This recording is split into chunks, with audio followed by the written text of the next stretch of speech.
The Christmas story is difficult to read, only if we make it complicated. We need to unlearn a great deal in order to begin to understand it. When you were a child, you knew how to listen to a story. And I can remember one Christmas, I was given a present of a Ladybird book, and it was the story of Cinderella. And the Ladybird version of the story was a kind of deluxe edition because in this one, Cinderella didn't go to just one ball. She went to 3 on consecutive evenings. And my parents must have regretted the day that book arrived with this extended version of the much shorter story which they'd previously told in a few minutes. Now, I couldn't read. I don't know how old I was, maybe 3 at the time, maybe 4. But from that moment on, nothing else would do. This was my favourite story. And if a parent or aunt or uncle or grandparent tried to take a shortcut and miss out a sentence or two, I knew instantly. Every detail, every word was critical to the whole thing, the whole experience.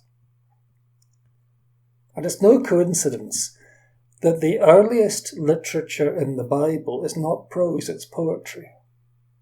And in many ways, poetry with its rhythm and structure is easier to learn by heart and to remember than prose. You know if a word's wrong because it doesn't scan or rhyme. Hebrew poetry doesn't rhyme, but there is rhythm and there are rules. Listening to a story, especially an ancient one like this, requires the skill that you already have. When you listen to a piece of music, a pop song, anything, you know when something doesn't fit, and you know when it does fit. Now in Cinderella, whichever version, you have all kinds of detail, and a good storyteller spins that out. But that's all just wrapping. In essence, it's a very simple story, and that's why it works. And Luke's version of the Christmas story, and for that matter, Matthew's Christmas story, we tend to conflate them because we run them together in nativity plays, but in some ways that serves to underline the point. Between Luke and Matthew's stories, you have angelic announcements, a virgin birth, angels appearing, a star guiding, a series of supernatural events, which to us all seems integral to the story. But it's all remarkably conventional in ancient literature. And even if you were to take all of that at face value, you still have to listen very carefully indeed in order to get what Luke is saying, because our reading today is from Luke, but it works in Matthew too. The angels telling the shepherds what has happened is not asking you to watch the angels.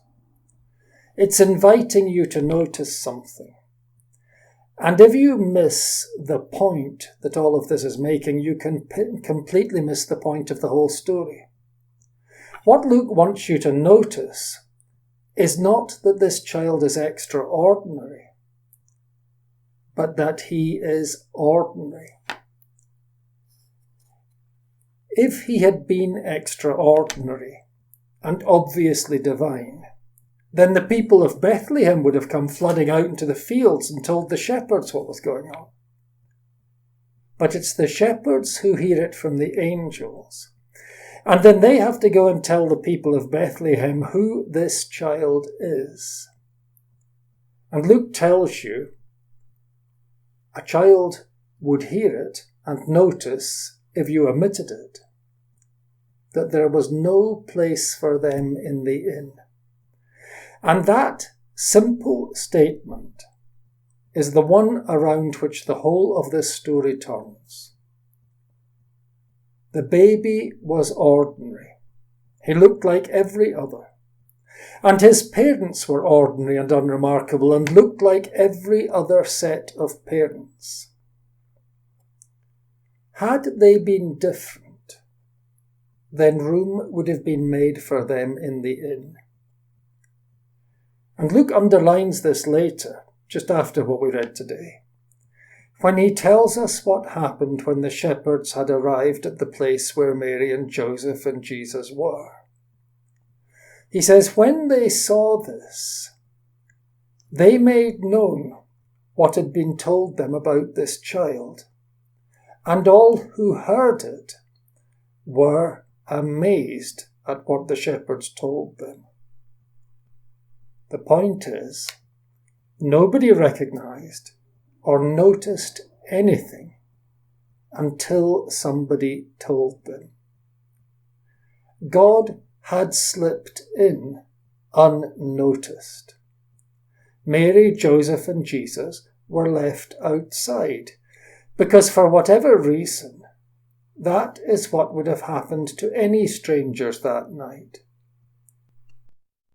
And in a remarkable pre-echo of what the adult Jesus was to say later, Luke is telling us, and there is no coincidence at all here, that the only way for anyone to have welcomed Christ that night would have been to have offered every stranger a place to stay, to have opened their door to every outsider. This is not locating God then. It is locating Christ and the kingdom now. Today, this Christmas Day, especially if you have company, make at least one phone call to someone who may not. And over the rest of this Christmas season and beyond, because this is what Luke is telling us, treat every stranger, every outsider, as if they are God himself. That is the message of the Nativity, of Incarnation. That is Emmanuel. That is God with us. That is the Christmas story, and where it takes us, and what it demands of us. Amen.